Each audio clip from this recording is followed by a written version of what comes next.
Class is in session. Today, let's talk about the teaser. A teaser is a multi-leg bet where you shift the point spread in your favor. You get better numbers, but every selection has to win.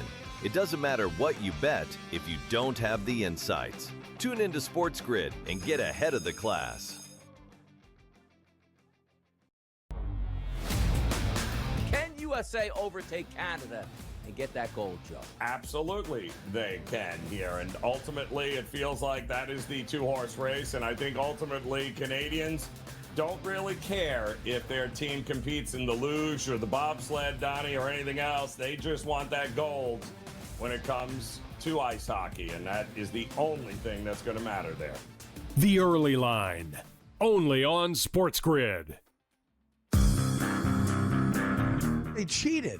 No, they're not saying Right? that. Well, they're not, but they're not really giving a reason on Kraft. The only two of the voters I've seen, maybe it's more, came out and said why they didn't vote for him. And they said, I'm limited to 3 votes. Yeah. And I will always pick a player over a coach or an owner. Right. By the way, I appreciate that. Yeah. Because that's the guy saying, I'm not afraid of you knowing who I picked. I'm going to tell you why I picked him. The Craig Carton Show, only on SportsGrid. But I will say, at 4.5 and over, I've been with covers for 20 plus years now. I've been betting for a long time. When it comes to 4 and 4.5 point spreads, if I'm looking at the favorite, I do not lay the points. I go straight to the money line, knowing that it's minus 200. This has been a no man's land for football betting in the NFL, basically since 2015, since they moved the point after touchdown.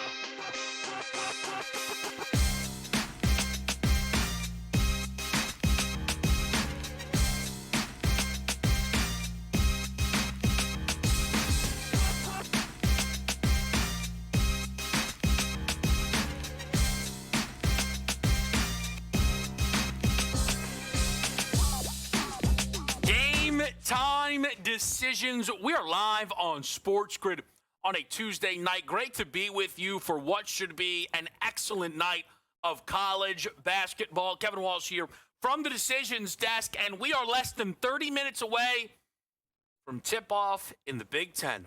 A top 10 matchup between the preseason number 1 and the present-day number 1. 7th overall Purdue, number 1 overall Michigan. The Boilermakers at home and underdog. This is not something you see really ever for Purdue. They have been one of the most prolific programs in college basketball, certainly for at least the last half decade, and the expectations were big for this team coming into this season. They've struggled to live up to them. When you think about the 4 losses for Purdue, they've really felt ugly. Iowa State smashed this team in their building. They dropped the game to UCLA and followed it up by losing at home to Illinois. And then a loss at Indiana, which marked 3 consecutive. They've since bounced back. 4 straight wins. 2 of them you feel great about. At Nebraska and at Iowa. Light lines. In some spots actually booked as a dog in those games. But a home dog tonight against Michigan is where Purdue has the opportunity to really change their current perception and start to claw back a little bit when we talk about national championship odds and the overall perception of this ball club. For Michigan, they look to hold down the top spot in this odds board. They are right now your national champion favorites at plus 430. We are, of course, involved with this game. Best Bets will be featuring, and we will be dialed in here for a great college slate. At 7 o'clock, a number of key spots. The Florida Gators look to keep their foot on the gas. A 22.5-point favorite at home against South Carolina. How about this North Carolina line? The Tar Heels go to NC State and catch 7.5. That is a monster number. Now, maybe a little under the radar because so much of the talk was about Caleb Wilson and his absence. This is a UNC team who did not have Henry Vassar in their most recent victory against Pittsburgh We wait to see if he's going to be in action tonight against NC State. I think we're hearing no, but we will get some clarity on that. Just 100% before that game tips off. Also good action in the ACC with SMU Louisville, and then another circled up spot. UMass Miami of Ohio. I'd listen to arguments that this is the second biggest game on the board. Honestly, you want to have some fun? You could probably sit down. If you make a really good case, it's the biggest game on the slate. The 22nd ranked Miami of Ohio could very well, if they lost tonight, lose any chance at an at-large bid. That is where this team is set up right now. We have talked about it, the juxtaposition to them and St. Louis. KenPom has Miami of Ohio 85th right now. St. Louis is 23rd. These teams are not the same. We talk about the net rankings, and we know that those are valuable to figuring out who is going to be in the dance. St. Louis is at 17. Miami of Ohio is 51st. Despite the fact that they are unbeaten right now at 25-0. But I also believe they played 3 different games against non-Division I basketball teams and another 14 games that are qualified as Quad 4. It's not great. Miami of Ohio has not played a Quad 1 game. I am admittedly assuming they won't all year. Maybe if they meet Akron in the MAC title game. But again, if we get there and then they lose, it's like, oh, they lost their one Quad 1 opportunity. We're going to find out tonight how the Red Hawks should feel. Now, look, all in all, this team might just win the MAC championship, right? Maybe they finished 2 losses in the regular season and they just win the MAC tournament, and that might be fine. But it's just remarkable. You would think any team who gets ranked in February is going to be in the tournament, and we do not know whether or not Miami of Ohio will be in the tournament. Some Big Ten games on the backstretch here. We've got Michigan State, UCLA, Ohio State slight favorites at home against Wisconsin, and then Iowa looking for their first marquee win of the year at home against a top 10 Nebraska who's been pretty good in these spots. So we will continue to follow all of the action that this college basketball slate will bring us. In the NBA, we are still waiting for the league to be back on Thursday night. It is a big-time slate, and there are some second-half storylines that we will be sinking our teeth into. So tonight's Kevin 7, we will do this at 6:30. We're going to break it down, Michigan, Purdue, the whole deal. Okay, at 6:30, 7 second-half storylines to watch in the NBA. And we will go through those. It's some about these award races. Some of it is about the top teams, the health questions that are out there. These are markets that are changing quite frequently, I've noticed. We're pretty close to having a new Eastern Conference favorite. And there's a pretty obvious reason as to why and what that changing number suggests. So these are things that we will keep our eyes on as well. We are finished for the day with the men's Olympic hockey. If you take a look right now, I believe favorites rule the day.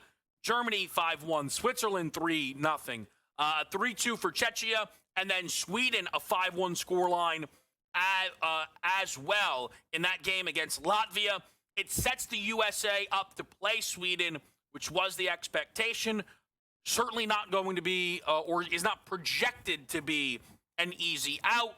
We will see how that ultimately lines up tomorrow. Let me see if those numbers, I would imagine they are out and available for tomorrow, and they are. To give people an idea, Canada playing Czechia, -1,000. The USA against Sweden, -235. Still favorites. Puck line, 1.5, -104. Gives you an idea. Different kind of tone there for that matchup. We also got some news out of the National Football League today. I don't know how surprising any of it is, but Mike Evans is going to continue to play football in 2026. There were some questions if the likely future Hall of Famer was going to hang it up. He's not. We just don't know where he's going to play. He's set to be a free agent. There's no guarantees he's back in Tampa Bay. I wonder how much of that is by Mike's design and how much of that is by Tampa Bay's. With the draft capital that they've put into the wide receiver room, Emeka Egbuka, Jalen McMillan, still having Chris Godwin on the books, I wonder if this is kind of a understanding. Though, if Mike Evans is only going to play one more season, like, are you really going to if you're going to play one more year, is it worth going somewhere new? It's an interesting one. And then the Super Bowl MVP, Ken Walker, we have found out, is unlikely to be tagged by the Seahawks, meaning it's pretty likely Ken Walker's going to be playing somewhere else. I almost think with respect to Ken Walker, the bigger question then becomes, who's the starting running back for Seattle when we're talking week 1 NFL? I mean, cannot imagine it's Zach Charbonnet, right? I mean, Lacey's guy, Cam Akers. Are we going to be doing the George Halani song and dance? It's an interesting one. Jadarian Price, pick 32. Anyone? Let's get to Michigan, Purdue after the break on SportsGrid.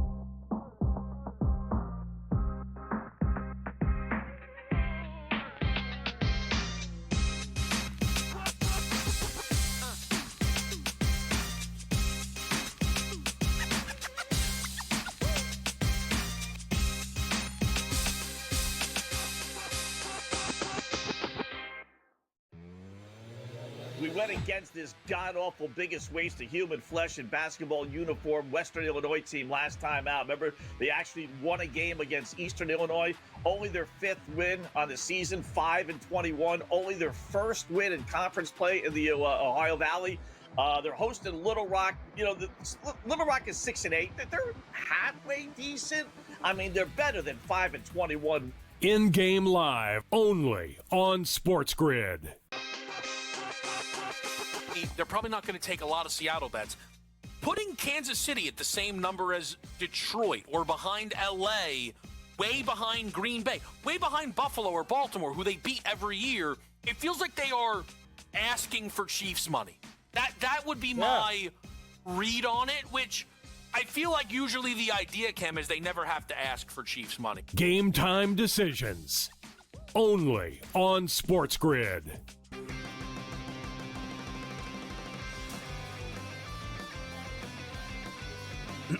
Class is in session. Today, let's talk about the teaser. A teaser is a multi-leg bet where you shift the point spread in your favor. You get better numbers, but every selection has to win. It doesn't matter what you bet if you don't have the insights. Tune into SportsGrid and get ahead of the class. Was last night so tough for you to swallow that you now want to get rid of the owner? Yeah, that's right. Because the big bad Knicks came into town off an embarrassing loss. On a and you back-to-back. guys were flexing your muscles They about were not how flexing anything. we're back. Nope. We're back. And you lost by 50. Yeah, well, this is the problem. Let's make the owner sell the team because Man, he ducked the luxury Sixers tax. can't compete. The Craig Carton Show, only on SportsGrid.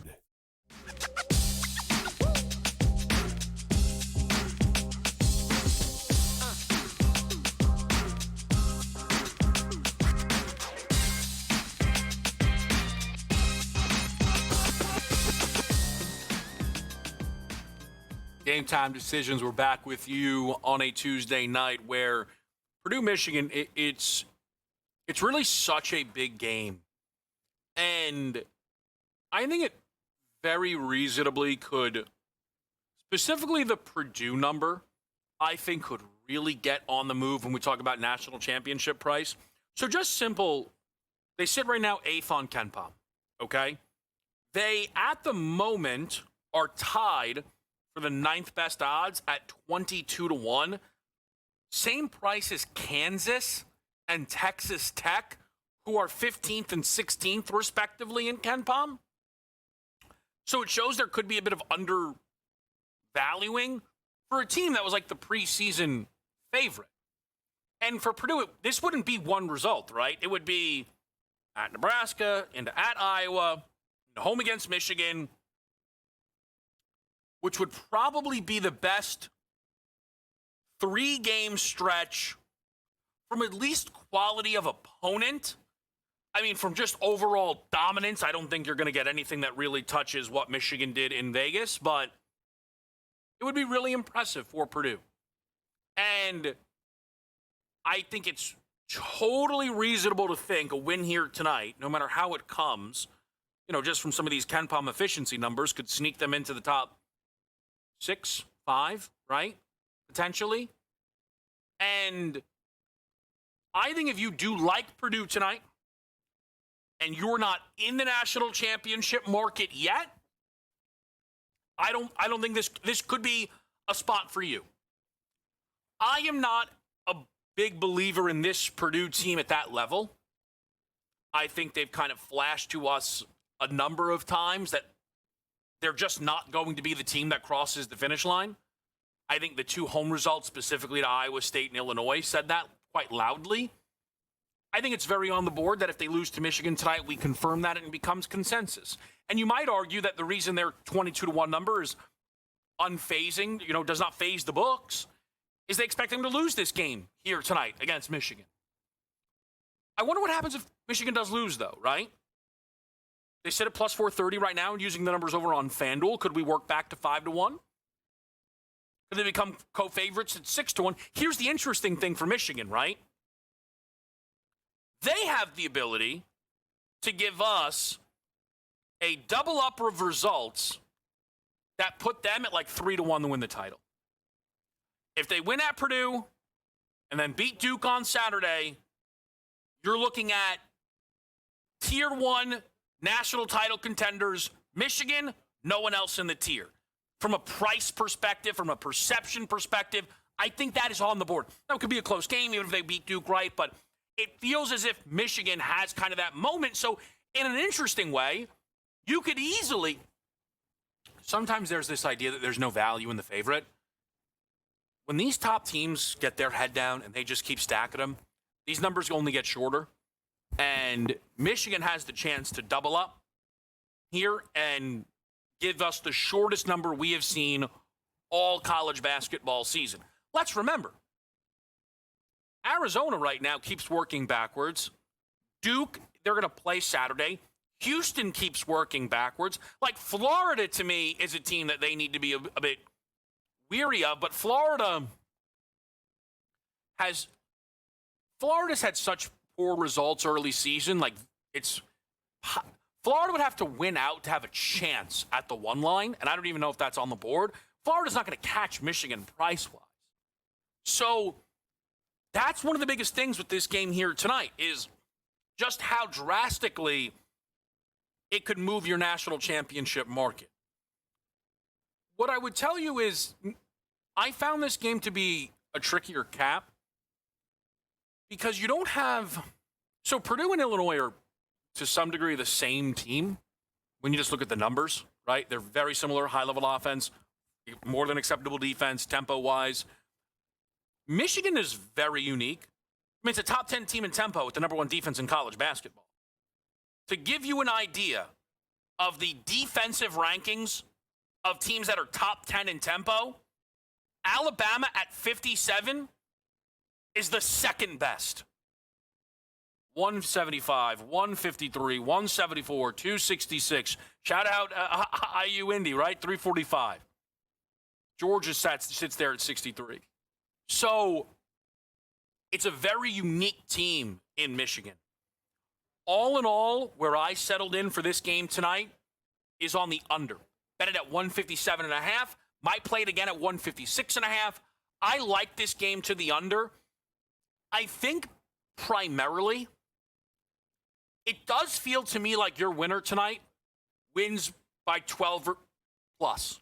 Actually, this doesn't read to me like a close game. Like either Purdue has it or they don't. Either Michigan has it or they don't. Could be wrong. Famous last words. Sure, I got you.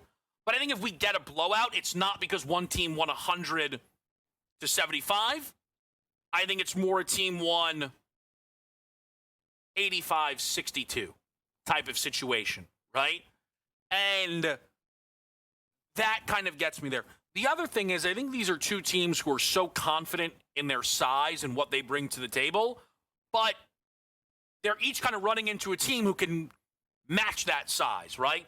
Where, you have Adi Mara, who's just a mammoth of a college basketball player and towers over everyone, but you've got big-time bruisers in Clough and Trey Kaufman-Wren to throw at Mara, as well as Morez Johnson, or to pack the paint when Yaxel Lendenborg tries to take it off the dribble.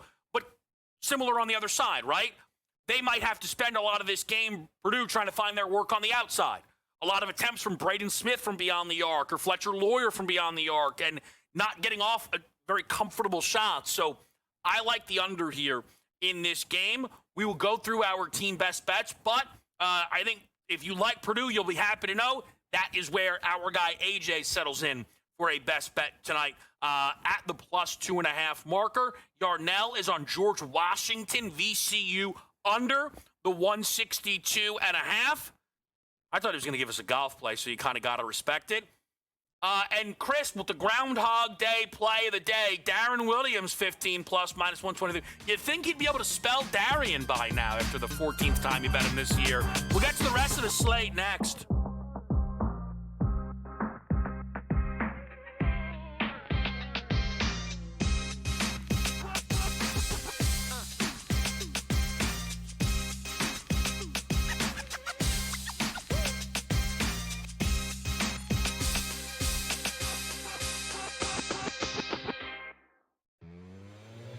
We went against this god-awful biggest waste of human flesh in basketball uniform Western Illinois team last time out. Remember, they actually won a game against Eastern Illinois. Only their 5th win on the season, 5-21. Only their 1st win in conference play in the Ohio Valley. They're hosting Little Rock. Little Rock is 6-8. They're halfway decent. I mean, they're better than 5-21. In-game live only on SportsGrid. They're probably not going to take a lot of Seattle bets. Putting Kansas City at the same number as Detroit or behind LA, way behind Green Bay, way behind Buffalo or Baltimore, who they beat every year, it feels like they are asking for Chiefs money. That would be my read on it, which I feel like usually the idea, Cam, is they never have to ask for Chiefs money. Game time decisions only on SportsGrid.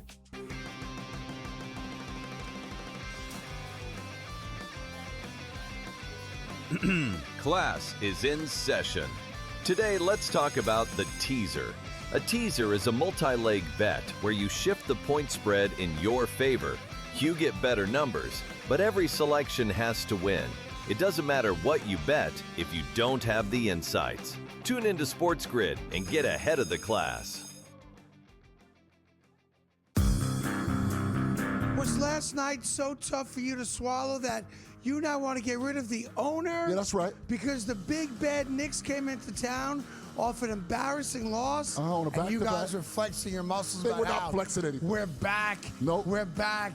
And you lost by 50. Yeah, well, this is the problem. Let's make the owner sell the team because Man, he ducked the luxury Sixers tax. can't compete. The Craig Carton Show only on SportsGrid.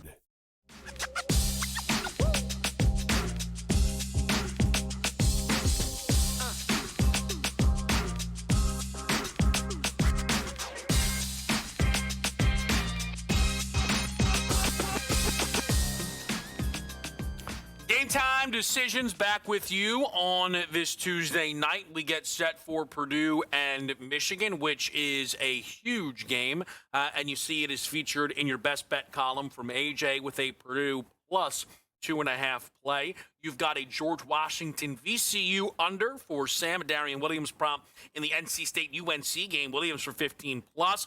I am off ranked in my other 3 plays on tonight's college basketball board. Kentucky, Georgia, over the 161.5 is my favorite bet on this slate tonight. The Kentucky offense, famous last words, I know, starting to figure it out. They're averaging 84 points per game over their last 4 against Florida, Arkansas, Tennessee, and Oklahoma. OU can't really guard. They are on the slower side, though. Tennessee is slow and can guard. The Razorbacks and Florida, certainly some tempo, but they can guard, especially the Gators, right? Georgia tonight, outside of the top 50 defensively, inside the top 10 in tempo. I think Kentucky brings it, but I think Georgia does as well. I think we're getting a good little buy low spot here on that Bulldogs offense who got smacked around by Florida, couldn't get up off of the mat in the road trip to OU. I think they answer the bell here at Kentucky. I think both of these teams scored at a high level. Love that over at 161.5. Where am I elsewhere? Let's go into the Big 12, where the only home team tonight that does not feel like you are paying an incredible tax is UCF. Though maybe that should be a sign, right? They opened as slight favorites. This number got bet towards TCU. I think it's a little buy low, sell high here, right? One team's on a 3-game win streak. The other is on a 3-game losing streak. For UCF, the nightmare performance was the home loss to West Virginia. But in second straight game at home, where TCU is now coming off of the upset of Iowa State, the overtime win against Oklahoma State, I think we get a great chance here. I bet UCF's money line at -108. You get -110s out there. I think the Knights at home get the job done. And then I go back to the SEC, where we're getting a big-time number on an LSU group who just covered 5-1 against the spread on the road in conference. And that's with only one outright victory. They, like many, smashed by Florida. But outside of that, they keep these games to 10 or less. Yes, sometimes it's right around the number, but this is a covering group here in LSU. Texas has really found a rhythm. They are actually up to the 6th best offensive rating in college basketball, which is very, very impressive. But this is a Texas team that was laying less than this to Ole Miss about a week ago. And now we're seeing 11.5 here to LSU, who's a better ball club, despite what that 2-10 in-conference record would suggest. I like LSU tonight, plus 11.5.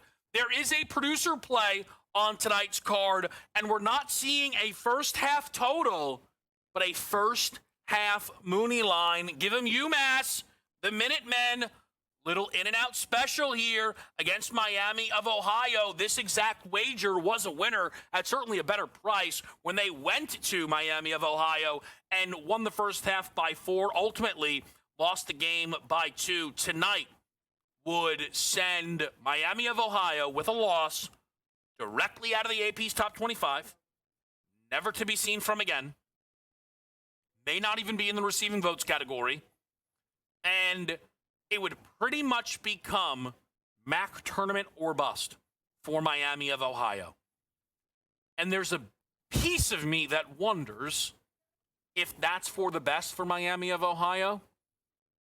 Instead of wondering, is this going to be enough for us? Knowing definitively you got to win your conference, which is what every team in the MAC thinks anyway.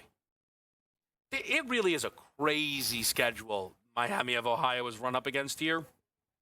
We'll see how it looks at 7 o'clock. There's a handful of big games. Florida, South Carolina, NC State, UNC. That Billikens team's going to lay almost double digits against Rhode Island on the road. Louisville, SMU as well. But the biggest game of the night tips off in just a couple of moments. It's Purdue. It's Michigan. It is two of the best teams in college basketball, both playing good hoop right now.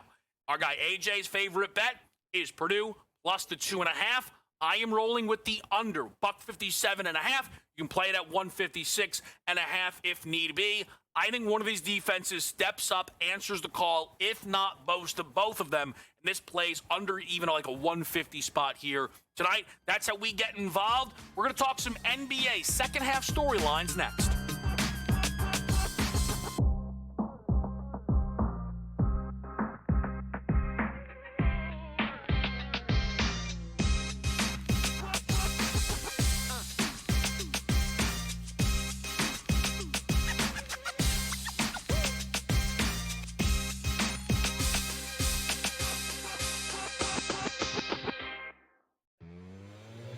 We went against this god-awful biggest waste of human flesh in basketball uniform Western Illinois team last time out. Remember, they actually won a game against Eastern Illinois. Only their 5th win on the season, 5-21. Only their first win in conference play in the Ohio Valley.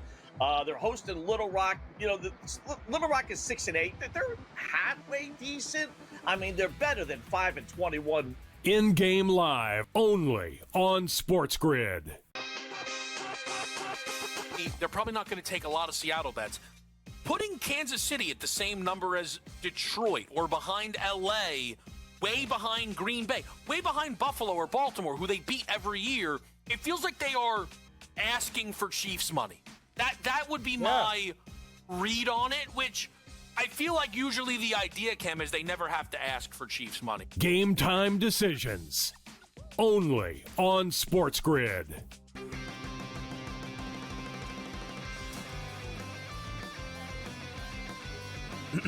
Class is in session. Today, let's talk about the teaser. A teaser is a multi-leg bet where you shift the point spread in your favor. You get better numbers, but every selection has to win. It doesn't matter what you bet if you don't have the insights. Tune into SportsGrid and get ahead of the class. Was last night so tough for you to swallow that you now want to get rid of the owner? Yeah, that's right. Because the big bad Knicks came into town off an embarrassing loss. On a and you back-to-back. guys are flexing your muscles. They about were not how flexing anything. We're back. Nope. We're back. And you lost by 50? Yeah, well, this is the problem. Let's make the owner sell the team because Man, he ducked the luxury Sixers tax. can't compete. The Craig Carton Show only on SportsGrid.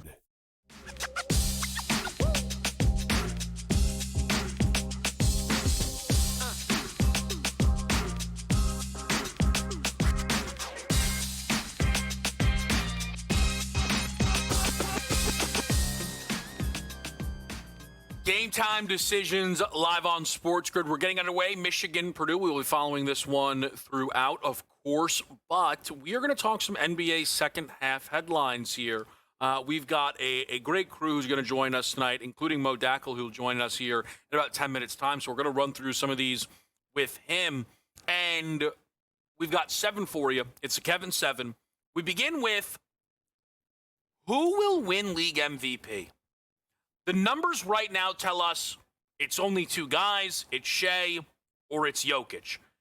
The thing is, the reason the Jokic number is back at 3-1 and not much shorter is we tend to believe he's not going to meet the 65-game minimum. He can only miss 1 more game. If you look behind Jokic, we typically would have thought, oh, well, Luka, right? Who's at 20-1. And that's because Luka can only miss 5 more games. Wemby has felt awesome, right? He's 33-1. Well, Wemby can only miss 3 games. Shea has 10 to miss. We also don't know if Shea's healthy. He didn't play for about a week into the All-Star game. There's some of the way the NBA is right now. I think we just assume, oh, he's going to kind of take a rest and he'll be back and he'll be fine. But we don't know that. We just don't. What if he doesn't come back the first week and he comes back next Friday instead of this Friday? Well, that would be another 4 games missed, which would then only give him 6 to potentially miss.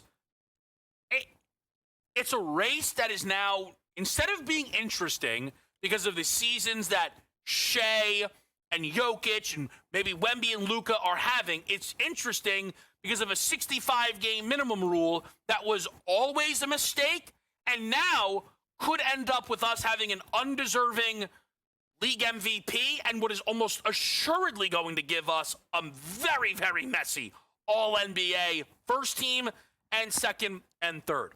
The second storyline to keep your eye on is one that we have been watching much sooner into an NBA season than we are accustomed to, and that's tanking. The tanking has gotten to a point where Adam Silver appears to be entertaining getting rid of the draft. I think that's crazy. I think some of this is we're jumping the shark a little bit. But I also think I think the league's hand is a little bit forced right now to throw drastic things out because drastic tanking measures were being taken specifically by the Utah Jazz. In February, to be benching your best guys in the fourth quarter of close games is outrageous. And people trying to point to other examples are completely missing the boat. Pre-All-Star game, it's totally crazy. But we're going to keep watching because we hear so much about Boozer and Peterson and Dybonsa and Flemings and Wilson and Ament and on and on and on, that some of these teams might say, you know what? We're not going to abolish this draft, so let's just put our head downs, deal with the fine, and get ourselves a chance at one of these stars. It's something to keep our eyes on, unfortunately, in the second half of this NBA season. Number 3, it kind of brings in the first two, right? The ability to get those superstars, but it's Cooper Flagg against Con Knippel. If you look right now in the Rookie of the Year race, it's pretty easily Cooper Flagg. And if we didn't have a 65-game minimum, I would tend to think that Coop winning this is a sure thing. But we do, and Coop can only miss 11 games. Coop was at 3 different Duke games this week, which was pretty impressive. He's in a walking boot. The Mavs are going to be a part of the tank. Are we sure Cooper's going to meet the minimum? I'm not. And Con Knippel's case isn't only one that exists if Flagg doesn't play 65 games. Con Knippel has been as big a part as anyone of this Charlotte Hornets turnaround, who I know record-wise still sit underneath 500, but have spent all of 2026 looking like one of the 5 best teams in basketball. Knippel is going to shatter the rookie record for most threes made in a season. He might, probably not, might make 300 threes in his rookie year. I think there's 10 or 11 such seasons. And the fact that they went to college together, I like the storyline. I think it's one to watch. The Lakers' big three is certainly one to watch. We're probably seeing the end of the Luka, LeBron, Reeves situation. But maybe a group who've not played a ton together hit the ground running, surprise people in the West, show up in a conference finals, and LeBron says, you know what? I'll stay. I wanted to be in LA anyway. Even if it's just figuring out how deep is the West, right? Like, we know it's deep, but there's only so many teams we believe in. We believe in OKC. We believe in Denver. We've now bought into San Antonio, right? Do we get enough of a sample size from Luka, LeBron, and Reeves to maybe buy into this team? I think it's interesting. Though, the 5th storyline could moot all of this with Oklahoma City. And the state of the Thunder is fascinating. They have lost this season already as many games as last season. And yet I'd listen to a case that they're scarier this year because they've been so unhealthy, and we tend to assume health when we talk postseason, right? We don't know how much of the lack of health is them kind of managing a regular season off of a deep playoff run. And this year, they come with pedigree because they're the defending champs. Like, ultimately, no one's going to be booked as favorites against OKC in a postseason series. Nobody actually thinks, despite the fact that they right now actually don't have the fewest losses in the NBA, they'll be anything other than the team with home court advantage through the entire postseason, certainly the Western Conference. OKC is a fascinating one to watch because for half of the first half, we thought they were going to chase the record. Now they have to, like, hold off teams for the 1 seed, but when the postseason bracket's set, how many are actually going to be willing to pick against them? Storyline 6, the return of Jason Tatum. I guess part 1 of this is, do we even get the return of Tatum? Probably. I mean, everything points to yes. I mean, it's always pointed to yes. I think he got surgery within 48 hours of tearing his Achilles. He wants to be out there. And the only thing that was probably going to stop him is if Boston was worried about putting him out there, and they want him out there. Their fans really, really want Tatum out there. They see an open East and a group that looks pretty good without Tatum, and nobody thinks that Tatum coming back would make them anything other than better. But what happens if... I don't even want to think about Tatum coming back and it not and things going wrong, right? That's a whole different conversation. But what we're also seeing is I'm pretty sure Jason Tatum has to score 20 points once in the regular season, and Boston goes to favorites in the East. They right now have the same odds as the Knicks to win the title. So it's a major thing for us to keep our eye on.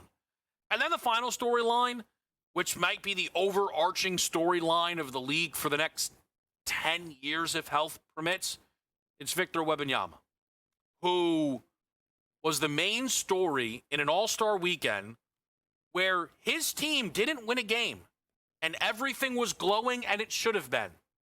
He feels comfortably like one of the 5 best players in the world. He's been the best defensive player in the league since by the end of his rookie season.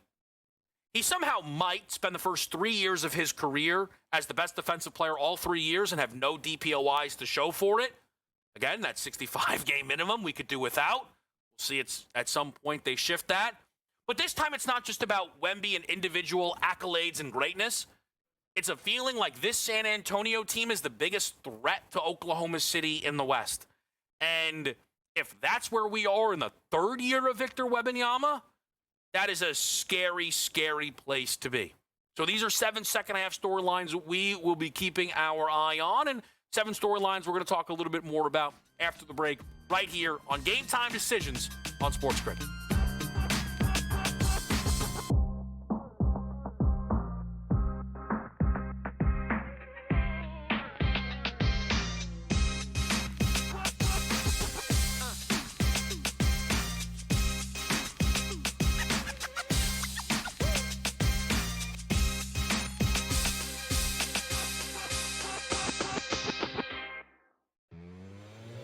We went against this god-awful biggest waste of human flesh in basketball uniform Western Illinois team last time out. Remember, they actually won a game against Eastern Illinois. Only their 5th win on the season, 5-21. Only their first win in conference play in the Ohio Valley. They're hosting Little Rock. You know, Little Rock is 6-8. They're halfway decent. I mean, they're better than 5-21. In-game live only on SportsGrid.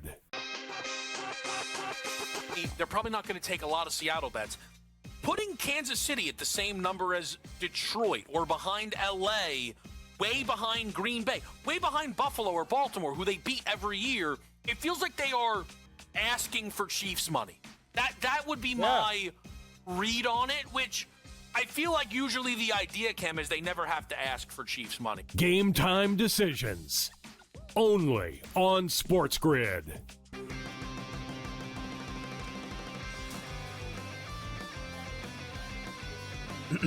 Class is in session. Today, let's talk about the teaser. A teaser is a multi-leg bet where you shift the point spread in your favor.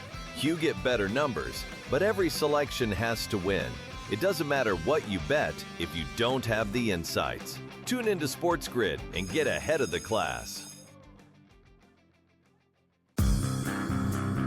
Was last night so tough for you to swallow that you now want to get rid of the owner? Yeah, that's right. Because the big bad Knicks came into town off an embarrassing loss. On a and you back-to-back. guys are flexing your muscles. They about were not how flexing anything. We're back. Nope. We're back. And you lost by 50. Yeah, well, this is the problem. Let's make the owner sell the team because Man, he ducked the luxury Sixers tax. can't compete. The Craig Carton Show only on SportsGrid.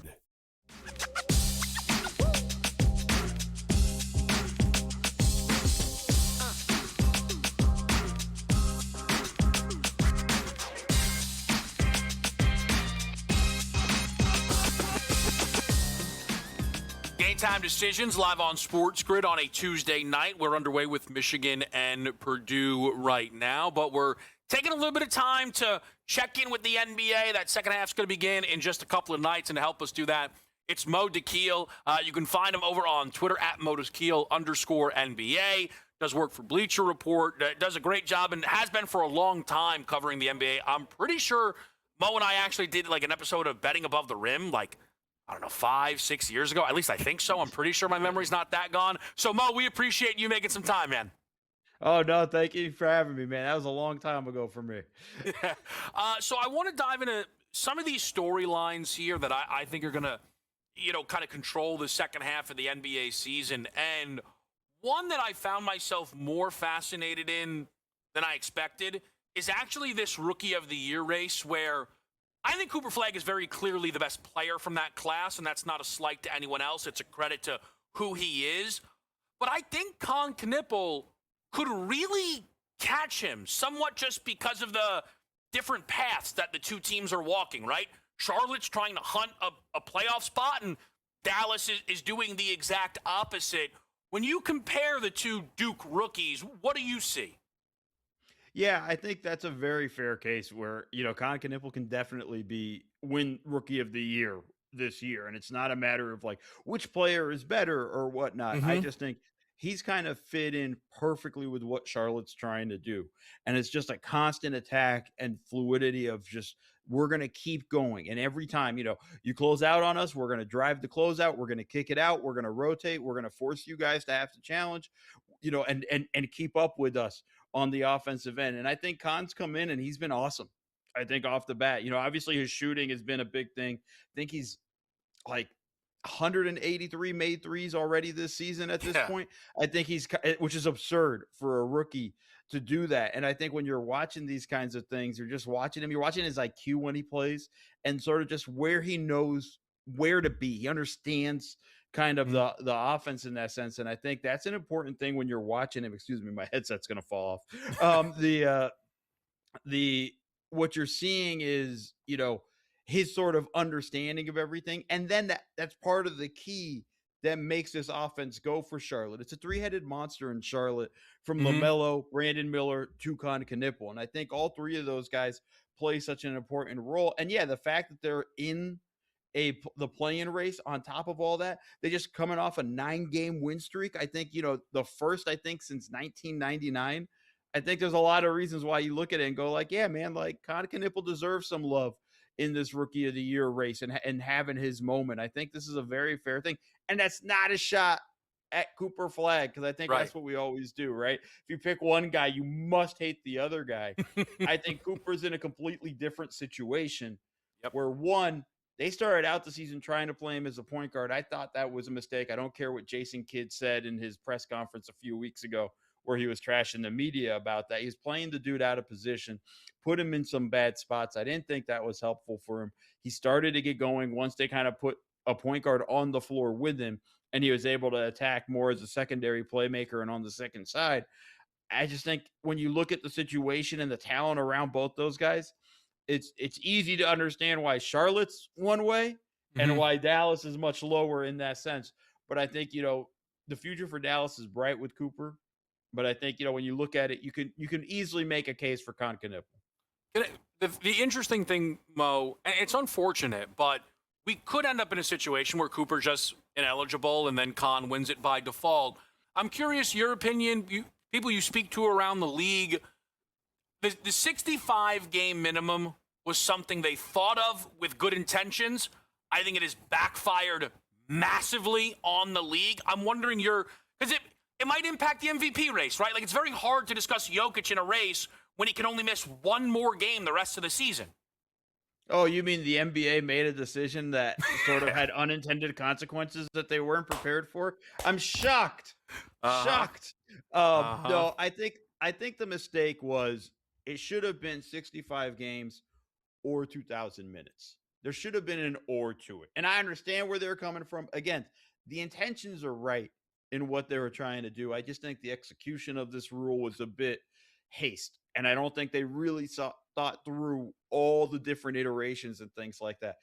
For the was it LeBron's all-NBA streak, whether he deserved to be in it last year or not, basically being no chance to decide that because he missed too many games last year is a problem. I think, I was having a conversation with a buddy of mine over the weekend, and it was like, look, Shea's missed about 7 games already. I think he'll be fine. But if he misses 10 more games, he's out of the MVP race. And now we're starting to look and start grasping at straws. And I was just joking with him. I said, man, wouldn't it be kind of something if Kawhi Leonard ends up winning the MVP because everybody else is disqualified?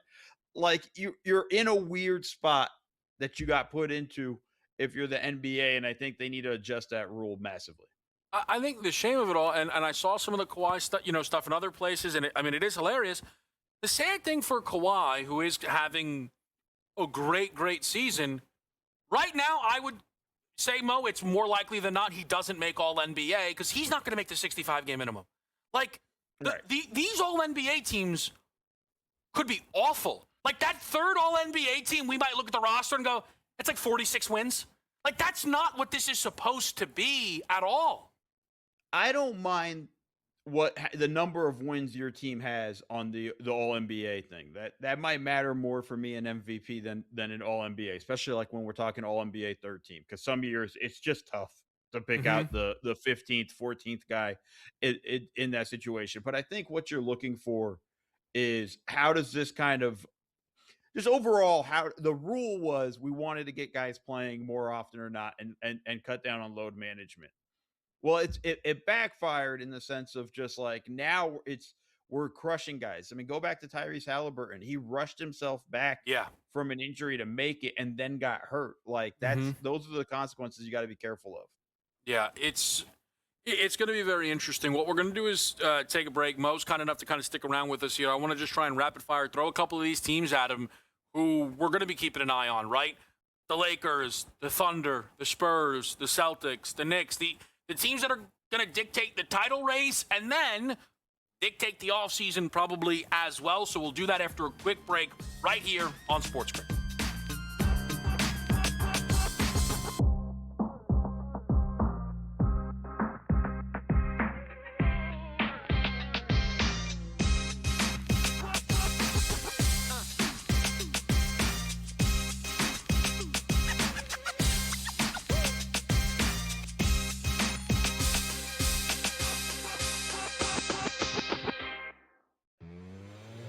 We went against this god-awful biggest waste of human flesh in basketball uniform Western Illinois team last time out. Remember, they actually won a game against Eastern Illinois. Only their 5th win on the season, 5-21. Only their first win in conference play in the Ohio Valley. They're hosting Little Rock. You know, Little Rock is 6-8. They're halfway decent. I mean, they're better than 5-21. In-game live only on SportsGrid. They're probably not going to take a lot of Seattle bets. Putting Kansas City at the same number as Detroit or behind LA, way behind Green Bay, way behind Buffalo or Baltimore, who they beat every year, it feels like they are asking for Chiefs money. That would be my read on it, which I feel like usually the idea, Cam, is they never have to ask for Chiefs money. Game time decisions only on SportsGrid.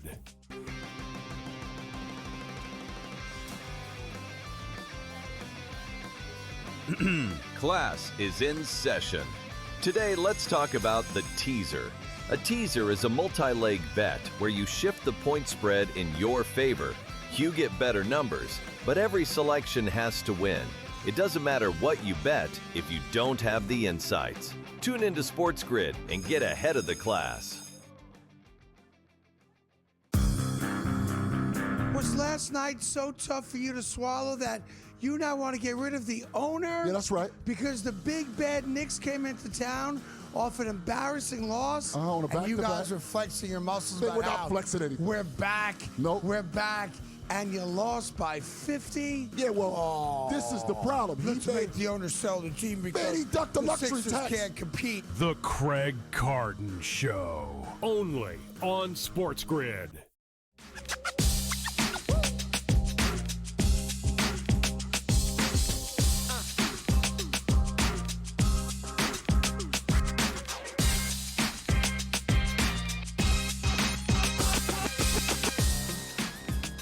Game time decisions on SportsGrid. We're joined by Mo Dakhil, who does an excellent job covering the NBA. You can find some of his work over at Bleacher Report. And Mo, I want to throw a couple of these top teams at you that we're going to be covering through the second half of this season, including a Lakers team whose real selling point is our big three has not played much together. I also think most people kind of agree it doesn't fit perfectly. What will you be looking for as it relates to the Lakers in the second half? Their defense. Especially when the big three is playing together. Who's going to defend in that lineup, right? Whoever the big man is, whether it's DeAndre Ayton or Jackson Hayes, which, let's be honest, neither of them are really going to make. I mean, Ayton should be a better defender than he is. It's just he's not. And then it's either Marcus Smart or Rui Hachimura, which are good defenders, but at the same time, they can't guard quick athletic guards or anything like that. Like, that's too much for them. It's their defense. And how do they handle that? They've switched to a zone towards the, heading into the All-Star break, and that can help for a while. But when we get to the playoffs and you go to a video coordinator gets a chance to kind of break all the film down and give it to the coaches, they're going to be able to dissect that come playoff time. And now night in, night out basis, they know how they're going to attack that. That's my concern for them. For their counterpart in terms of the big rivalry in this league, the Boston Celtics, they await Jason Tatum. I personally am squeamish because Lillard and Halliburton have not considered coming back, and then here we are with Tatum. I wish him the absolute best, though. Where do you land on the potential Tatum return for Boston? Yeah, I mean, I don't think there's anybody in the world who's not a little bit squeamish or a little bit kind of concerned in the back of their mind. Celtics fans seem to be throwing caution to the wind with this thing. They're like, East is open. This is great. Yeah, but I think there's a level of, I think the one thing that makes me feel a little bit better about it is, like, I just don't think he's going to play more than 20 minutes a game. I don't think they're going to, I think if they're smart about it and hey, we're going to kind of, and I don't know how he's going to handle it, but we're going to use him as a role player would be how I would handle it. 20 minutes a game, max 25, and we'll go from there. We've been able to get this far without him. Obviously he will help us in those roles. He'll cut down on the amount we have to kind of play Shireman, Gonzalez. He'll replace the Anthony Simons minutes. Like, I think those are kind of the area which we're looking at, and that will be able to help our offense and stuff like that. The area I'm really going to be watching him is going to be on the defensive end because of all the lateral movement. And that's where I'm going to be very curious, and that's where I'm going to be really worried when it comes to his Achilles. So I want to ask you about the champs, because I think you could make the case that they look more vulnerable than last year. I think you could make the case that with the added pedigree, they're the defending champs, they're scarier than last year. Where would you land on that scale? Probably right in the middle. I'd be the one holding the scale and doing the measuring with that. Yes, they are better in the sense of, like, all these guys who have gotten minutes have been able to play in their role and have been able to excel in those roles. But you can't tell me if they don't have a healthy Jalen Williams as the second option that this is a team that we're really going to say, like, they're going to go win the championship in how strong the Western Conference is. I think the thing is the West is so much better, right? If let's just assume Denver's fully healthy, I think they can beat OKC in a 7-game series. Watch what San Antonio did. They're going to be a huge question mark because it's mostly young guys who have never experienced the playoffs, how they handle the playoffs. But I think they have the talent. They actually kind of have the right matchup of guards that can really give this Thunder team trouble. And if the Thunder aren't fully healthy, I think that's the team that could take them down. Minnesota is a really kind of unfortunate there. Just a little tech issue on the back end happens sometimes. But we do really, really appreciate Mo. I'm not sure we're going to be able to get him back in before the segment comes to a close, but we appreciate him just being able to go through some of these kind of headlines with the NBA. And it's interesting that he talks about landing in the middle as it relates to the Oklahoma City Thunder, because I think it's to each his own, right? Like, it's absolutely on the board that this OKC team has just gained enough experience through last year's playoff run that as long as they have their starting lineup, their top 7, nobody's going to touch them in the playoffs. But the other thing is, especially this time of year, be very, very careful with the teams that every time we talk about them, we have to go, hey, if they're healthy, OKC fits that description. Denver fits that description too. Those qualifiers don't typically go away. It's what we did with the Clippers for 5 straight years. And then every year people were left holding a ticket that they thought was good. It's an interesting time. We're going to transition to the golf world, update you on Michigan, Purdue as well. Next, right here on SportsGrid.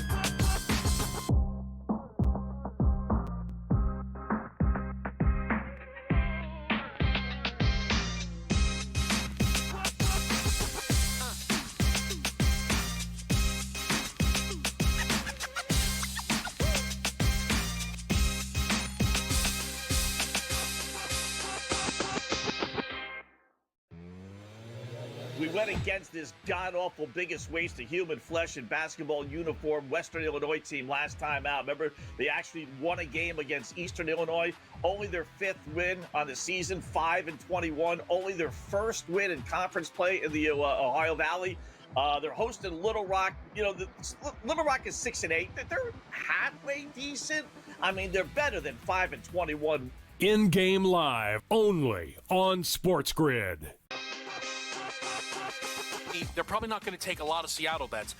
Putting Kansas City at the same number as Detroit or behind LA, way behind Green Bay, way behind Buffalo or Baltimore, who they beat every year, it feels like they are asking for Chiefs money. That would be my read on it, which I feel like usually the idea, Cam, is they never have to ask for Chiefs money. Game time decisions only on SportsGrid.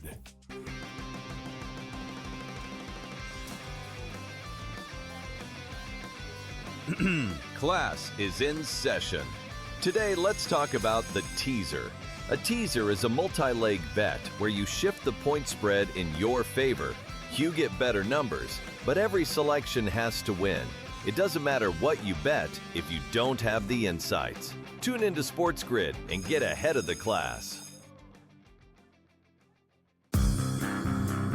Was last night so tough for you to swallow that you now want to get rid of the owner? Yeah, that's right. Because the big bad Knicks came into town off an embarrassing loss, on a and you back-to-back. guys are flexing your muscles They about were not how flexing anything. we're back. Nope. We're back, and you lost by 50. Yeah, well, this is the problem. Let's make the owner sell the team because Man, he ducked the luxury Sixers tax. can't compete. The Craig Carton Show only on SportsGrid.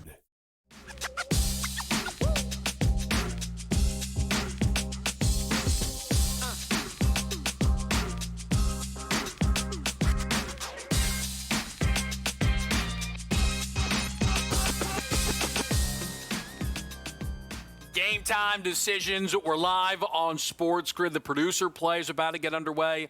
UMass, first half, money line against Miami of Ohio. A really fun 7 o'clock window that for myself is going to include UCF on the money line against TCU. Michigan starting to open it up here a little bit on Purdue. They've got 30, a little more than midway through that first half right now, up 12, 13 points or so, it looks like, on the Boilermakers. So we're keeping our eye on that game right now. But sometimes when we talk golf, I ask myself, am I talking about Scotty too much?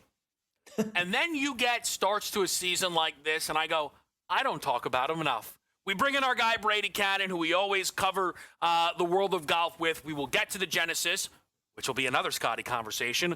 We begin at Pebble, though, Brady, where? It's a Scotty conversation. How could it not be? You tell me, what was your biggest takeaway from Scotty's very complicated weekend that nearly saw him win again? Yeah, it was just remarkable. I woke up on Sunday morning, kind of checking things out before he had teed off. I had to run to an appointment. I came out of that and I saw that he was 7 under through the first 7 holes. And I was just like, oh my goodness, here he comes again. Just on an absolutely torrid pace. And, I think everybody, including the odds makers, had kind of written him off, but I mean, we saw it happen in Phoenix the week before, where he shoots 2 over par on the first day. And then what do you know? He comes back and he misses getting into the playoff by a shot, finishes 3rd, with a remarkable comeback. But that was kind of steadily coming back towards the top of the leaderboard the rest of the tournament. This really never came to fruition until Sunday morning when he went berserk. He made 3 eagles in that round, shot 63, had to make eagle on the par 5 18th hole at Pebble to tie for the lead, and did it. Smacked a drive down the middle, smacked a second shot to about 4 feet from the cup, and tapped in for eagle. I mean, it's just absolutely remarkable. And like the joke on social media was, I guess Scotty's new challenge is to spot the field about 10 shots and just see if he can come back and win. He's tired of winning the traditional way, and now he wants to, put himself way behind and see if he can come back. Obviously, that's not true, but, Yeah, I mean, we're really dealing. And now for the 19th time in a row, Kevin, he has finished top 10. Not even Tiger did that. So it's something. And in the same breath here, I'm really thrilled that Morikawa won. First time he's won in almost 3 years. I thought that was great. Good him back in the mix. And it's also great that Pebble Beach has now become a signature event. And here we are rolling into Riviera Country Club. These are two of the best golf courses in the entire world. And now we get signature status with loaded fields. Really good couple of weeks to close out the West Coast swing.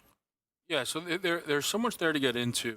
To stick on the Scotty thing for a second, what I'm very curious is how odds makers felt during all of it, because I assume Sunday was a nightmare for them, right? Scotty's usually a pre-tournament liability, and then I am sure he became a even bigger liability with the in-game numbers. Right. You're probably spot on there, because people see Scotty at 20 or 30 to 1 and they're like, oh, I'll take a little piece of that. And you're right. He's already the biggest liability on the board. I'm sure he will be again this week. And it's not necessarily the pros, but the volume of recreational bettors. They're all running to the window with Scotty. And even those little $20, $30, $40 bets are adding up. And like you say, giving the books their biggest liability, no matter who's playing it. So, yeah, no. But I wonder, Brady, if to some degree was Pebble Beach one of the more profitable golf tournaments, at least in the early season, right? Like, at the end of the day, they won. Scotty did not win. The fact that they hung 30s and 40s on the best guy in the world got people who probably typically wouldn't bet, right? Like, I'm pretty sure if I told my dad Scotty's 30 to 1, I'd be like, hey, kid, do me a favor. Give me a couple. You know what I mean? Right. Like, now, to be fair, we talked about this as well. They put him at plus money for a top 20 on Thursday. That probably didn't work out, right? Yeah. The markets that you and I always have been for years, the minus 200 halfway through the tournament for a top 20. Right, that might have been a bit of a swing and a miss to leave that vulnerability there. I'm very, very curious where that all lands. Here's the other thing I'll say on Scotty, and I promise I won't only talk about him. He is the favorite to be the round one leader this week, right? If he actually comes out hot, is this guy going to be minus 500 to win a tournament if he cashes one of these round one leader bets at this point, Brady? Right, because, I mean, he's finished top 5 2 weeks in a row, starting off 10 shots behind the leader. If he starts off in the lead, is he going to win by 10 shots? But, it's interesting you talk about from the book side of the counter, and I'm sure they cleaned house with Scotty not winning. And like you say, probably took in a lot of action in game on him to come back. And they were thrilled probably by the near miss. And I doubt that Morikawa took much action. Again, it's been almost 3 years since he's won a tournament. Everybody's kind of doubting that he has the ability to close after they've seen him choke a few away, in that 2 or 3 year window that it took him to get back to the winner's circle. His odds were like 60 to 1 neighborhood, if not higher. Colin Morikawa of all people, right? So I have to believe the books probably cleaned house with that one, with the way that unfolded, him winning that one. I didn't see many people on Morikawa at all, myself included. I did not have a great week at all. I felt good about the card. Not one of my guys finished top 20, hoping to bounce back here this week at Pacific Palisades. Yeah, and we're going to get Brady's picks in the next segment on the Genesis. The other guy I'd like to just mention quickly is Rory. It's a weird one, right? I've always felt, I shouldn't say always, I don't know enough golf to say it like that. I, from afar, feel, though, if Rory is kind of playing carefree, he'll just go super low.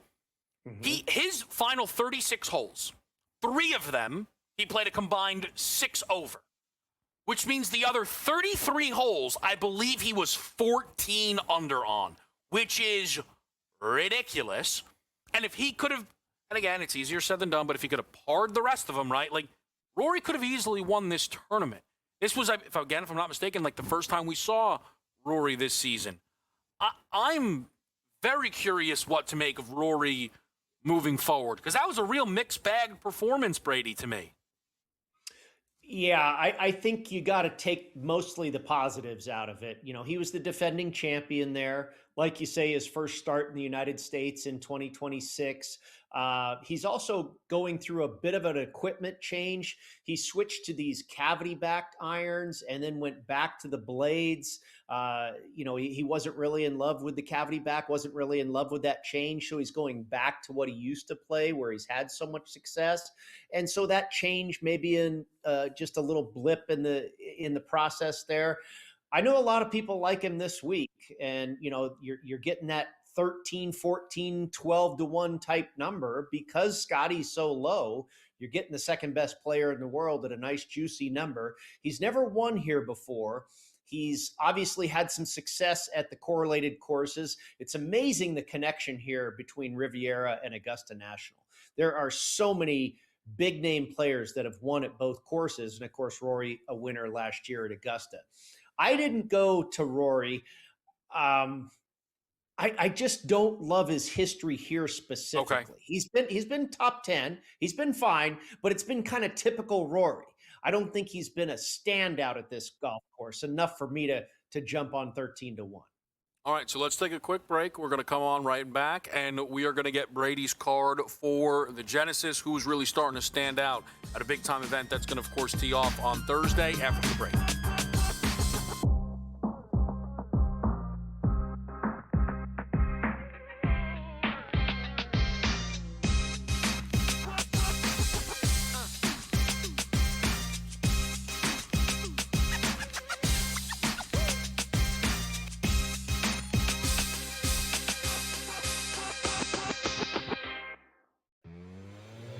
We went against this god-awful biggest waste of human flesh in basketball uniform Western Illinois team last time out. Remember, they actually won a game against Eastern Illinois. Only their 5th win on the season, 5-21. Only their first win in conference play in the Ohio Valley. They're hosting Little Rock. You know, Little Rock is 6-8. They're halfway decent. I mean, they're better than 5-21. In-game live only on SportsGrid.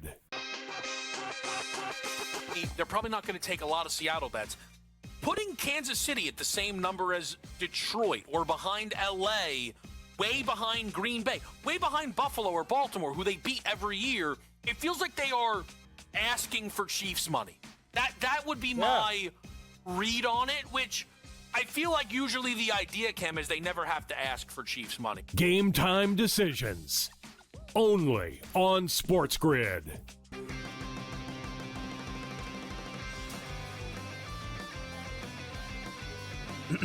Class is in session. Today, let's talk about the teaser. A teaser is a multi-leg bet where you shift the point spread in your favor. You get better numbers, but every selection has to win. It doesn't matter what you bet if you don't have the insights. Tune into SportsGrid and get ahead of the class. Was last night so tough for you to swallow that you now want to get rid of the owner? Yeah, that's right. Because the big bad Knicks came into town off an embarrassing loss. On a and you guys back-to-back. are flexing your muscles We're about not how flexing anything. we're back. Nope. We're back. And you lost by 50? Yeah, well, this is the problem. Let's make the owner sell the team because Man, he ducked the luxury Sixers tax. can't compete. The Craig Carton Show only on SportsGrid.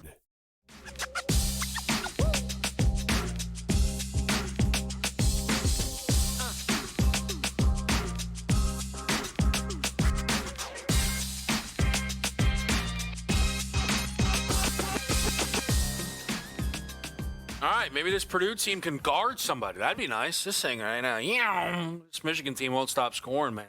I have it right now, 44-28 with about 2.5 left here in the opening half. We will get you halftime odds in a bit, but we're talking to Brady Cannon right now around the Genesis. And you tell me, Brady, where's the card to begin for you? It's a really interesting field we have here starting off on Thursday. Well, I'm on a couple popular plays, and like I say, I did not go to Rory. He's finished top 30 here the last two times, 29th and 24th the last two times at Riviera. So again, not stunning results. Now, a couple times prior to that, he finished top 10. But, he's Rory McIlroy, right? You expect him to have pretty much a top 10 finish at every golf course, but he hasn't dominated at this golf course enough to where I'm saying, yes, I definitely want to be on him this week. So I went past Rory. I went past Scotty. Xander, I'm not sure if he's in form just yet. I ended up landing on Patrick Cantlay and Matt Fitzpatrick. Fitzpatrick has been playing really well, finished 14th. He and Cantlay both finished 14th last week at Pebble. And the week before that, Fitzpatrick was top 10 in Phoenix. The ball striking has been spot on. He's third on tour right now for greens in regulation percentage. And this course, Riviera, is one of the hardest courses on the circuit to hit greens in regulation. You have weird angles and dog legs, and the fairways are narrow. And so I think greens in regulation is very important this week, and Fitzpatrick's been one of the best. He's had good results. Cantlay grew up in this area, went to UCLA. He's played this course a number of times. He's finished top 4 here 3 times. So, he is kind of a horse for this course for sure. And the Poana greens, he plays well on these all the time. He's a West Coast guy. So that's where I started. They're in the 30 to 35 range as far as the prices on those two guys. And then I went to Sam Burns, who has done well here in the past. One time has a couple of top 10 finishes here. But I really liked what he did on the Poana putting surfaces last week at Pebble. He ranked 5th, I believe, 5th or 6th, I believe, in that field overall as far as strokes gained putting. And Burns is kind of typically thought of as a Bermuda grass guy, where we see in Florida and the South and that. He's always had a tremendous short game, but really showed the ability to handle the short game in this Western California stuff. And, if he can get the irons working, I think he's got a shot again this week. And then I went deep down the board to a couple of Australians, Kevin, and you're going to hear it during the broadcast all week long, kikuyu grass. Okay. It is native to Africa. This used to be a polo field here at Riviera. They brought this kikuyu grass in, and over the course of literally around 100 years, that's when this golf course was designed, the kikuyu kind of overtook it, and it's very prominent in Australia. So a lot of Australians have had success here at Riviera in the past because they're very familiar with this type of grass. It's a wonderful fairway surface, but when it gets long and stringy in the rough, it is a nightmare. It is really tough to chip out of and that type of thing around the green. So the more familiar you are with it, the better chances you have at succeeding. And Minwoo Lee and Jason Day, a couple of Australians I went with who have had success on this surface, on this golf course before. The last 2 times Jason Day has been here, he's finished 9th. Tremendous short games for both of these Australians. Minwoo Lee can bang it off the tee. He was runner-up playing well at Pebble last week. So got Minwoo at 48 and Jason Day at 70. They should be in that neighborhood around 45 or 50 to 1, and then Day in the neighborhood of 65 to 1 or something like that. So that's where the card is for me, a 5-pack out of the field of 72. The question, Brady, that I just want to follow that up with is how much, if at all, will you entertain the without Scotty market? Because I know everyone's scared of him every week, but basically the consecutive, as you said, right, spot the field, almost win it. I feel like people are very worried that this week could be the one where he kind of comes out playing well early. So will you get involved at all with the without market? Yeah, I mean, it's been 3 or 4 weeks since he's won, right? So he's absolutely due, right? Yeah. I don't really ever play those without Scotty markets. And if you are interested in playing those, make sure you read the fine print, because sometimes it means the guy has to finish exactly second. Like if he wins it, is that without Scotty? So there are some nuances to the rules there. Oh, wow. And I'm not sure if it's different at every book, but I don't think it's universal either. So just make sure you know what you're getting into there. But, if I'm going to bet on Scotty, I'll bet on Scotty. And if I'm not going to. Most of the time, I'm not betting on Scotty. Most of the time, I'm not betting on, a guy that's 3-1 to win a golf tournament. Now, maybe I will at the Masters, or maybe I will at, I have before at certain tournaments in Phoenix, at Bay Hill, which we have coming up here, the Arnold Palmer Invitational, where he's won twice before. But he's never won here before. Tiger Woods never won here before at Riviera. Jack Nicklaus never won here before. So, Tiger, Jack, who's the next guy in line? Probably Scotty. Is he going to ever win here in his career? Maybe, but I'm if I'm not going to bet him, I'm not going to bet him. I'm going to try somebody else that I think can, and I'll just stay away from the with or without market. I think that's really fair. I do, right? I think just from what I've seen, as someone who is at this point in his golf betting journey, let him play 2 rounds and then I'll get involved because that's where I feel more comfortable. I think it has to be very specific circumstances, right? Where you're like, okay, you know what? I'm getting enough. Like Rory right now, on just using the FanDuel numbers, is 11 in the basic and is 9-1 when you remove Scotty. That might be worth it, right? Just 2 cents to remove Scotty. But also, you are then kind of banking on an exact. The 2 favorites are going to go 1-2. Right. Find that, which should pay you, I don't know, nailing the 1-2 of a tournament should pay you pretty good, even if they're the 1-2 favorites, right? So, no, it's a great point. You're kind of betting it to end up that way if you're betting Rory in a without Scotty market. Yeah, so it's going to be really interesting. I'm excited for the like I've been telling people. Great tournament. I think the golf very season has best been off to non-major a great start. It's been off to a really, really, really good start. Brady, thank you so much for the help. Halftime, Michigan, Purdue, next.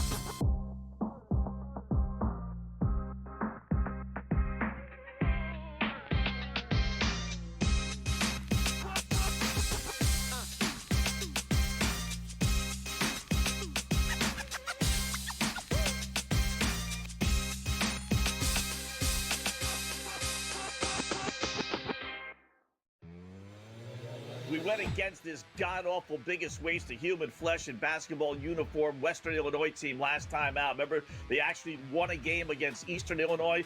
Only their 5th win on the season, 5-21. Only their 1st win in conference play in the Ohio Valley.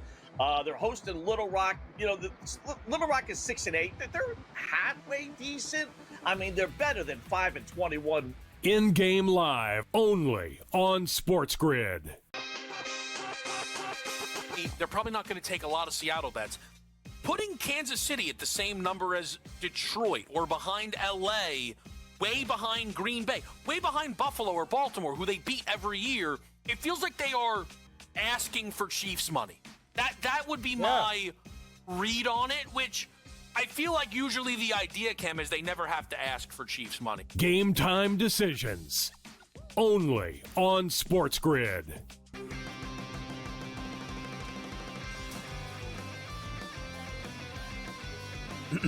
Class is in session. Today, let's talk about the teaser. A teaser is a multi-leg bet where you shift the point spread in your favor. You get better numbers, but every selection has to win. It doesn't matter what you bet if you don't have the insights. Tune into SportsGrid and get ahead of the class.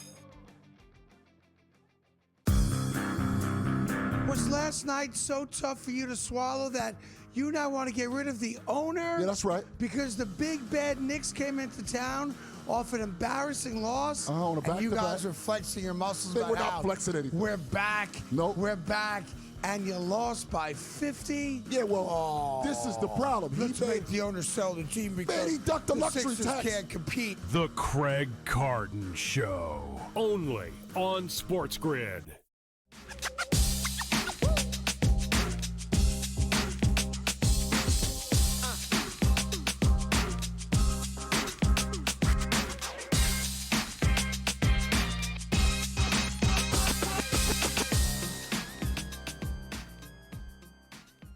So Braden Smith does not have to be first-team All-American, it turns out, huh?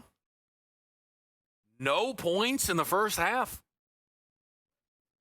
I mean, that is not great. I don't argue. I'd argue 100% blame pie. Apparently none given to Braden Smith. That's interesting. 48-32 Michigan leads. They shot 50% from three. They shot 50% from the field, 8 of 9 from the line. The number that sticks out beyond Braden having no points is Purdue attempting no free throws. And honestly, Michigan is so good, and they're the number one defense. I mean, it's probably in the eye of the beholder, but it kind of feels like that's a Michigan stat more than like a what are the refs doing stat. I am usually a believer, though, that refs will find fouls. It's not intentionally. It's just how games flow. So Purdue should probably be getting some calls here in half number 2. The thing is, I don't like this Purdue team a ton. But they, at plus 12.5, do they jump out to anyone else? What's best of market right now on Purdue? 13.5, minus 125, cut it out. 12.5, minus 108. Would have to win the half by 6. I feel okay about the under. Live total, $160.5. That's fine. We're in range. I guess what I'm trying to figure out is if this gets close, does that push to the over or the under? I probably would say it could be either, and it probably doesn't inform it either direction. What are the live team totals we're looking at here in this game? Ooh, 13.5 pops on Purdue. Come on. What do we do here? 73.5 Purdue team total. You need 42 to cash that ticket. 87.5 Michigan team total. You need 40 to cash that ticket. Interesting.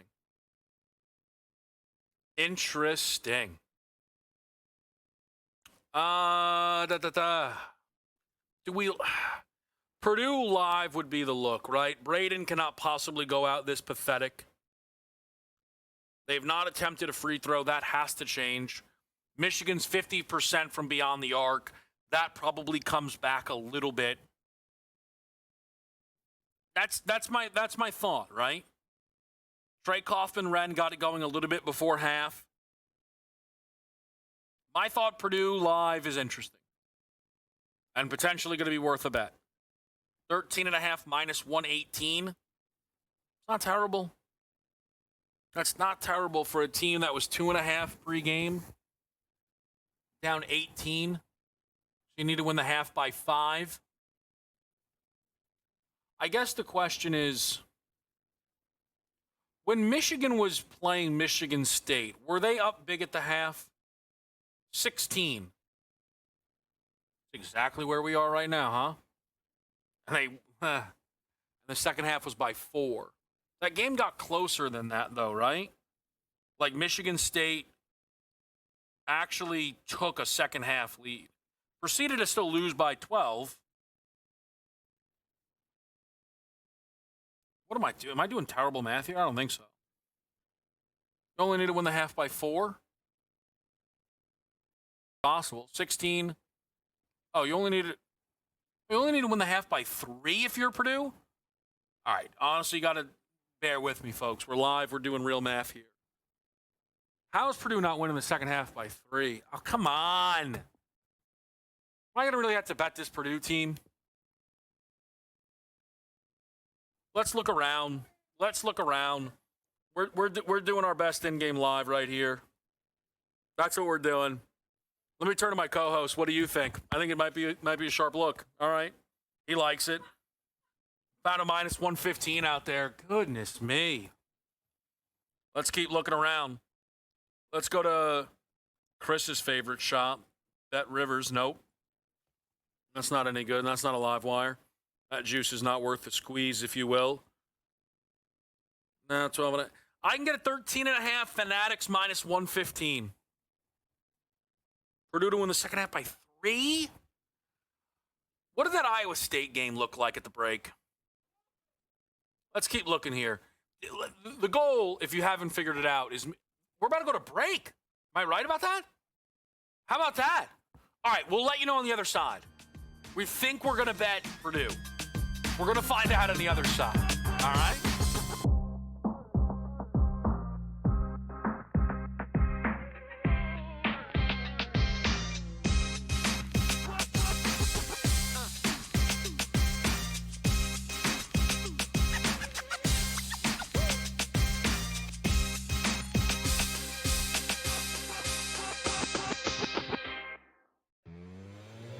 We went against this god-awful biggest waste of human flesh and basketball uniform Western Illinois team last time out. Remember, they actually won a game against Eastern Illinois. Only their 5th win on the season, 5-21. Only their first win in conference play in the Ohio Valley.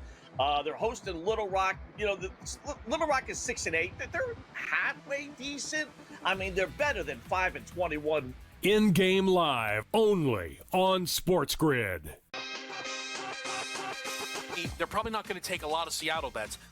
Putting Kansas City at the same number as Detroit or behind LA, way behind Green Bay, way behind Buffalo or Baltimore, who they beat every year, it feels like they are asking for Chiefs money. That would be my read on it, which I feel like usually the idea, Cam, is they never have to ask for Chiefs money. Game time decisions only on SportsGrid.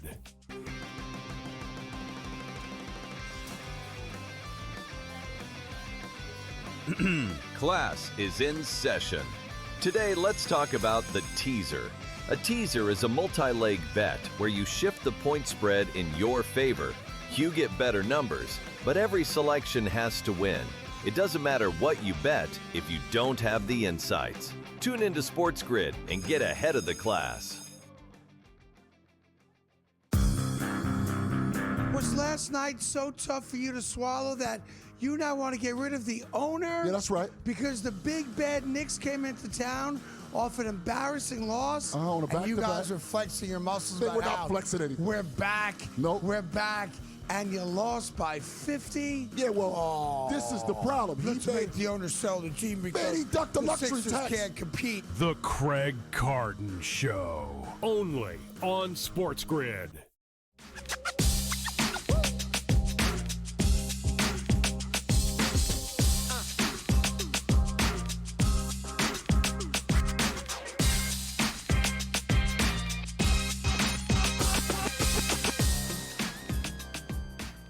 All right, we're back. Hold on. Easy now. Spend the whole break, trying to figure this thing out. All right, we're locked in. Purdue plus the 13.5. Let's send this to various group chats. All right? Let's send this to, hey, my group chats can leak this. Like, my name is Kevin, right? So, we can do whatever we got to do. So we're on Purdue plus 13.5. All right? Coach James Young, co-host of College Basketball Today with me. JY, Michigan right now smashing Purdue, 48-32. The number that people would not believe, I think, more than anything else, 48-32, is Braden Smith has 0 points. Not hurt. Played 15 minutes. No foul trouble. 0 for 4 from the field. A disaster here. Can you give people an idea, even if obviously things have changed? We played a half. What were your expectations, Coach, coming into tonight's Big Ten battle? Not that, Kevin. It would be the exact opposite of it. I actually thought that Purdue winning those 2 big games on the road, even though they almost blew a big lead, was they were going to play better in this spot. Leaning on their defense. Here's the problem with Purdue, folks, and you got to see it early on in the games with them.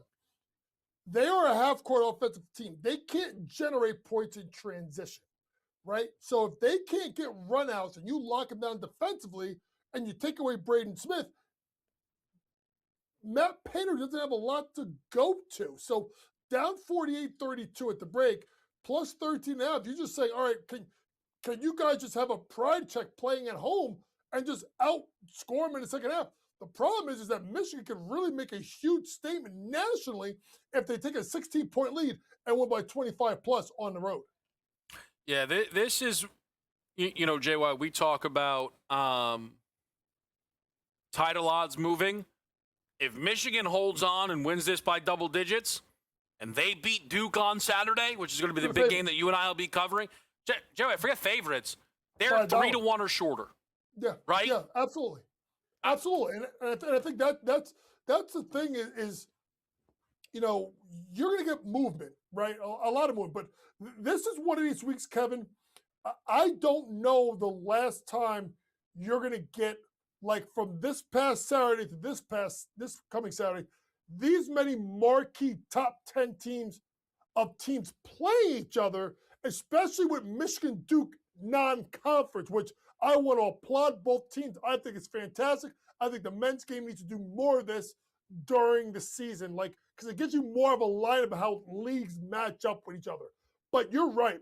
If Michigan wins going away and then beats Duke, a Duke team that is played well. Obviously, they scored about 250,000 points last night. I think you hit the over in that game, by the way. Nice job by you. Thank you, sir. But to me, I think that changes the narrative. So Michigan, obviously, doing that, and then obviously you look at the fact that Houston lost last night in a close game. They got to go play Arizona, right? So there's going to be a lot of movement in this next week. So if you think you got a team that you want to bang on, if it's Michigan, folks, you may have to go to the window now, because they win, you're right, Kevin. They're going to be huge favorites, and you're going to miss on at least $1, $1.50 if you don't do it right now.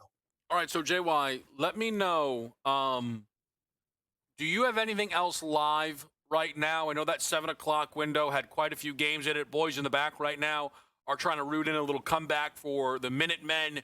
What did you play in this 7 o'clock window? I love Villanova tonight, -3.5 on the road at Xavier. I thought this was a spot that, with their, especially the way Duke Brennan has been playing, that is something I looked at tonight. It was weird. I thought that this spot tonight for Miami of Ohio was a trap spot.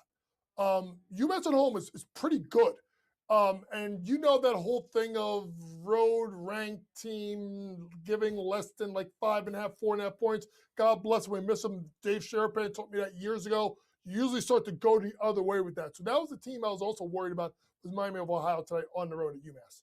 All right, so JY, I want to move into some of the upcoming action here, see what, if any, you've kind of locked in and found some value on. We're going to talk some NBA second half storylines in just a little bit here. The Big Ten really occupying the back end of this slate, right? Sparty against the Bruins. Ohio State slight home favorites against Wisconsin. Iowa, Nebraska is a big-time battle. What are you looking for later on tonight on the college basketball board? I like Michigan State minus the points. Listen, you saw UCLA look pretty good in the first half. Just absolutely rolled. This is a good spot for Sparty. I just think these teams from the West Coast, UCLA and USC, traveling east, it's a grind. And it's a grind on both ends. It's a grind for game one, but it's also a grind for game two. Sparty, I like Sparty minus the points tonight. I think they get the job done. I think the way they defend should cause enough problems for them to extend and win by double digits. Jay, what do you make of Izzo's group this year? How far of a run can you see a team like this going on? Because I somewhat fell in love watching them in that game against Illinois, but I kind of knew it wasn't built to last. And they were really exposed, I thought, in that game against Wisconsin. It doesn't mean they're not live to win a couple of games, but a deep, deep run, I'm not sure they're built for it. I don't think they're deep. They're made to make a deep run, but I'm going to tell you this from a coaching angle, and this is what I like to do with this. If you bet Michigan State, I always think their better chance is to win after they, like, in that short turnaround time, right? So in the NCAA tournament, they win Thursday, they play Saturday. I'm looking at Michigan State to move on, because Izzo usually has tricks up his sleeve that you haven't seen yet, and you only got 1 day to prep. That's where Izzo steals games in the tournament. So the problem is you got to get through the first round game. To get through the first round game, I'm always looking at Michigan State to move on, because I think that is from a coaching angle, when you watch, and I'll say it to people like this, if you got Michigan State in the second round, you're going to watch probably in the previous 5 or 6 games of tape, right, including the game they play.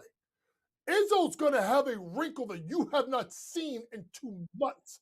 And from there, that's where he steals games where he's got no business. So that's why I look at Michigan State. I look at Michigan State the second round of games. I look at Michigan State on the second day of the Big Ten tournament where there's no rest, and he can kind of use his coaching as a way to manipulate games. That's the best way I can tell you to bet a Tom Izzo team. Okay, Coach, before we hit the breaks, we're going to get into some NBA. Even if you're not on the game tonight, Texas Tech goes to Arizona State. How tricky of a spot is it for this team after their huge win in overtime against the Wildcats? I'm going to bet this game live because I think Coach Hurley's going to have this team ready. This is a tricky spot on the road in Tempe as a 7.5-point favorite after a huge win.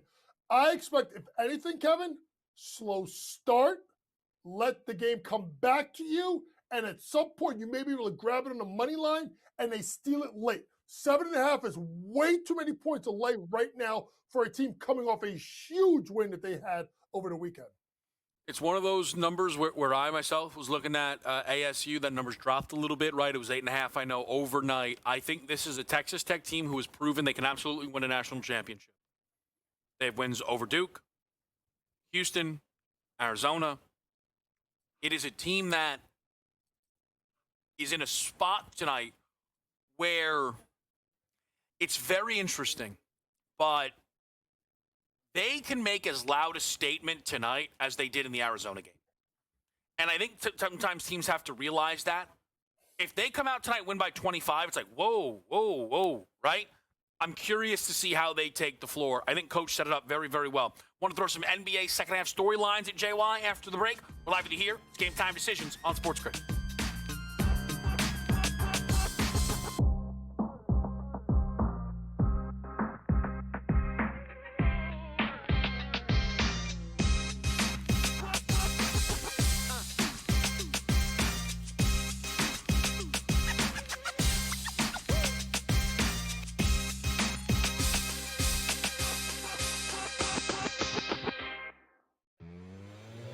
We went against this god-awful biggest waste of human flesh and basketball uniform Western Illinois team last time out. Remember, they actually won a game against Eastern Illinois. Only their 5th win on the season, 5-21. Only their first win in conference play in the Ohio Valley.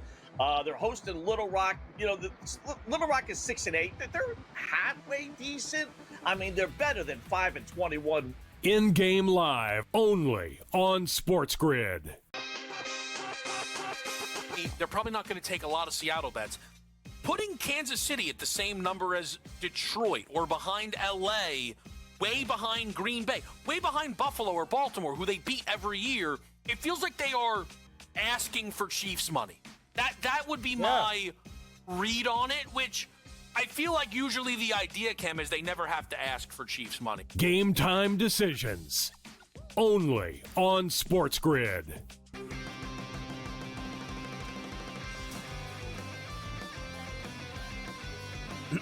Class is in session. Today, let's talk about the teaser. A teaser is a multi-leg bet where you shift the point spread in your favor. You get better numbers, but every selection has to win. It doesn't matter what you bet if you don't have the insights. Tune into SportsGrid and get ahead of the class. Was last night so tough for you to swallow that you now want to get rid of the owner? Yeah, that's right. Because the big bad Knicks came into town off an embarrassing loss. On a and you back-to-back. guys are flexing your muscles They about were not how flexing anything. we're back. Nope. We're back. And you lost by 50. Yeah, well, this is the problem. Let's make the owner sell the team because Man, he ducked the luxury Sixers tax. can't compete. The Craig Carton Show, only on SportsGrid.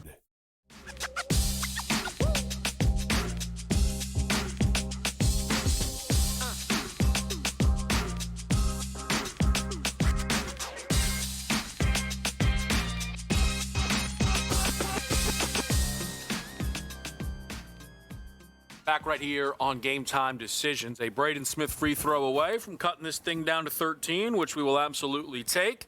And Smith is now up to 4 here in the second half. He hot. He hot.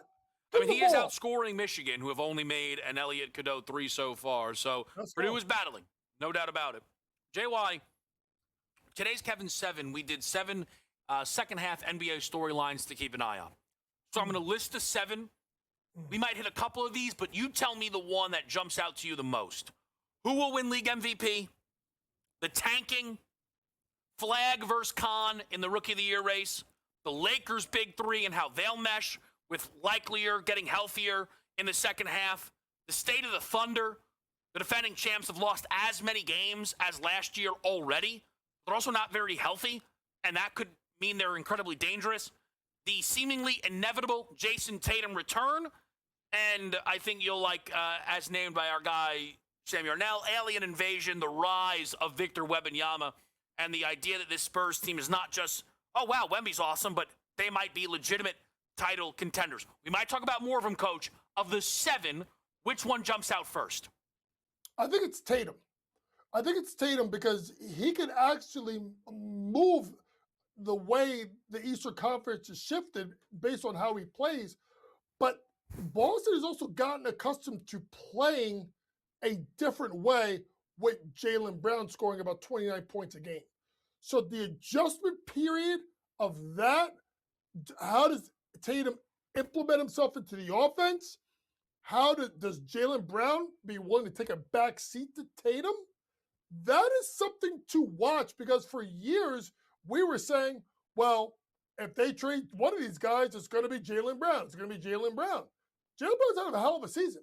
So if Tatum comes back and he doesn't look like it, and I personally think, Kevin, I understand the East is wide open, but I would hold him out. Personally, I would hold him out. Maybe it's me being a Knicks fan and wanting it this way, but I would hold him out. That would be my thing. And then obviously the alien invasion.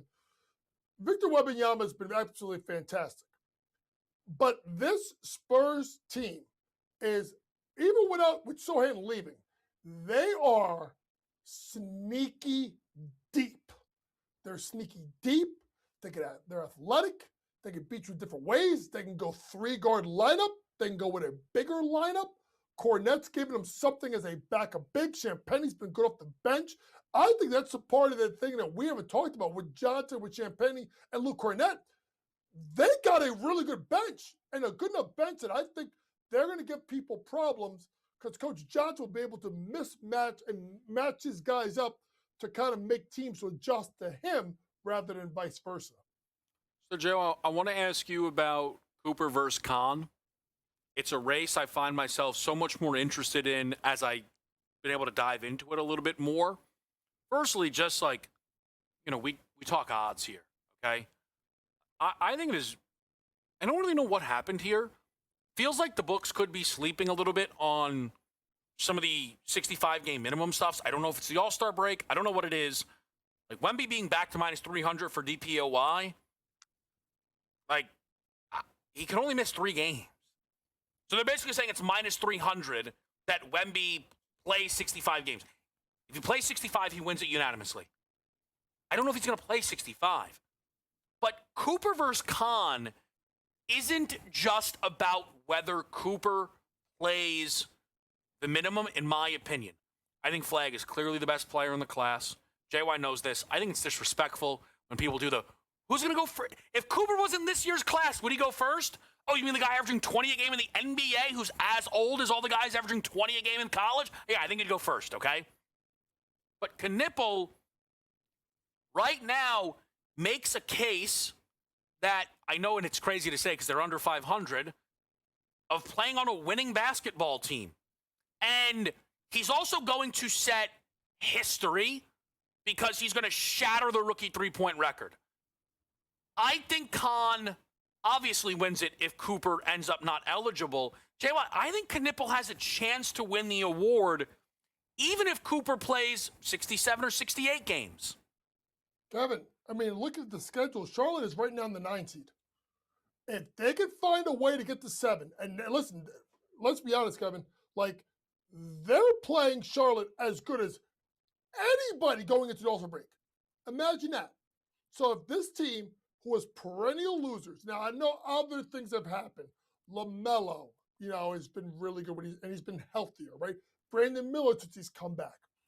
But people aren't going to look at those things. They're going to look at Knipple, and they look at his stats, and they're going to look at the record he's going to break for three-pointers as a rookie. And if this team finds a way to be in 7 or a crazy, get to 6, and Dallas fumbles it down the stretch, and they're like the 13th team in the Western Conference, you have to start looking at Knipple, especially the fact that the game's ready, folks, of importance that he will play down the stretch. He will have moments, Kevin, late that could try and steal this from Cooper Flag. Kevin, it's not over by any stretch of the imagination, in my opinion. Yeah, I think, now again, Cooper is a better player. All right? Cooper's a better player. I'm not saying he's not. But also, okay, to be very clear, are we sure Cooper's going to meet the minimum? He was on a walking boot all weekend at Duke. He also, listen, at this point, it feels like he might play against Michigan on Saturday. I mean, he was at Duke's campus all weekend, JY. Like, and I'll say one other thing real quick. And then there is, once they start losing, do you shut him down? That is the other part people don't realize. The tank is here. Yep. So everybody's doing it. And that's the other thing that's really quick. I hate tanking. My solution, move the trade deadline back close to the end of the year and may have to reward teams for trying to win and not the tank. They got to do something with the lottery. But I think moving the deadline back will force teams to compete longer. Quick thing. Sometimes I don't think they realize that the lottery is one of the biggest reasons that tanking happens, because teams with the 8th worst record go, I should probably keep losing. We're going to get best bets for the rest of the card. Coach is going to stick around after the break. It's Game Time Decisions.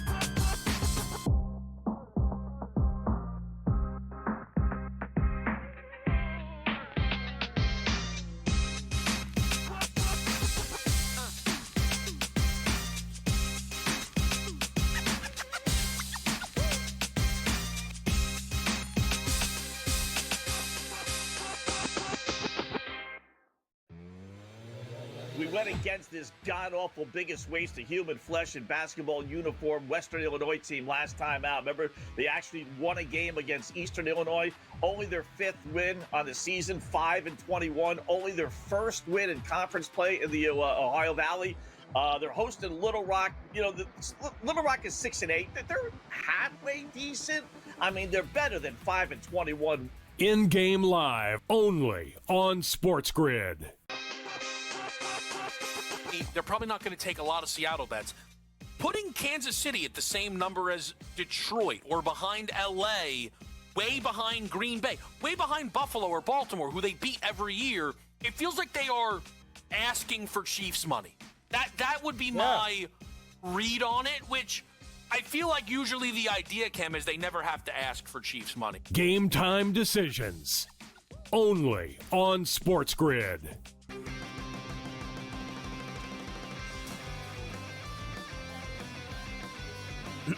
Class is in session. Today, let's talk about the teaser. A teaser is a multi-leg bet where you shift the point spread in your favor. You get better numbers, but every selection has to win. It doesn't matter what you bet if you don't have the insights. Tune into SportsGrid and get ahead of the class. Was last night so tough for you to swallow that you now want to get rid of the owner? Yeah, that's right. Because the big bad Knicks came into town off an embarrassing loss, On a and you back-to-back. guys are flexing your muscles. We're about not how flexing anything. We're back. Nope. We're back, and you lost by 50. Yeah, well, this is the problem. Let's make the owner sell the team because Man, he ducked the luxury Sixers tax. can't compete. The Craig Carton Show only on SportsGrid.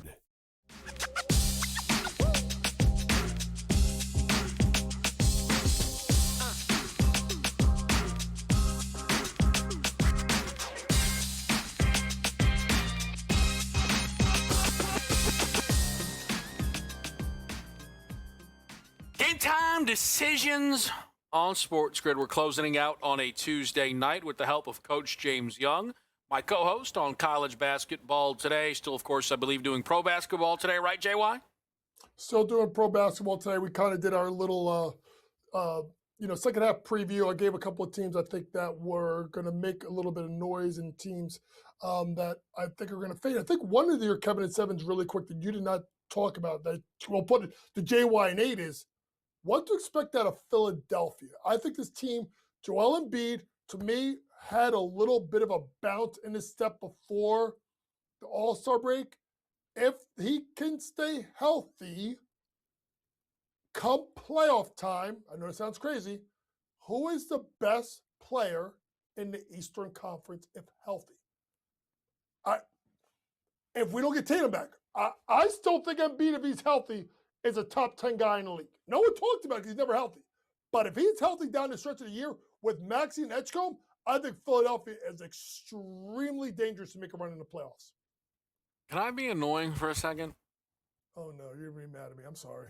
No, I'm not. No. And listen, because sometimes I don't like doing the in-season stuff. But right now, Coach, who's a better player, Cade or Brunson? I'm a Knick fan. Cade. Okay. Overall. All right. Overall. Yeah.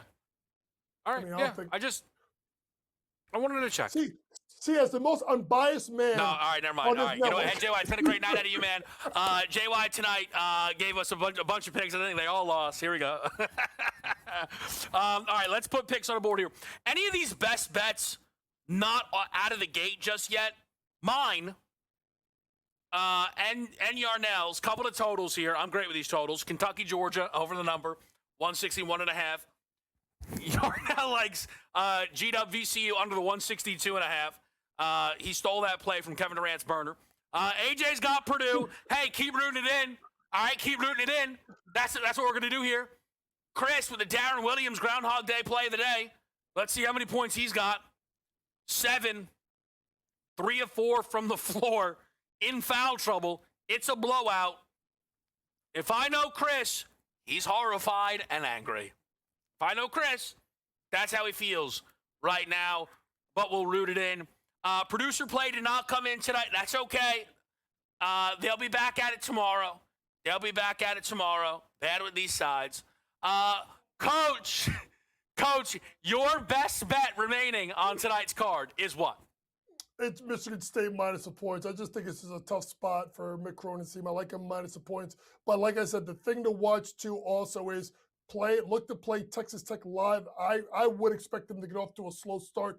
I think they steal it against Bobby Hurley's troops, but 7.5, way too high of a number. I see some 7s out there, so the line is still moving down, but 3-possession game, can't touch it on the road. Let it come down. You'll get it on the money line a lot better. It also does sound like a pretty good endorsement just to bet Arizona State, to be fair, from Coach.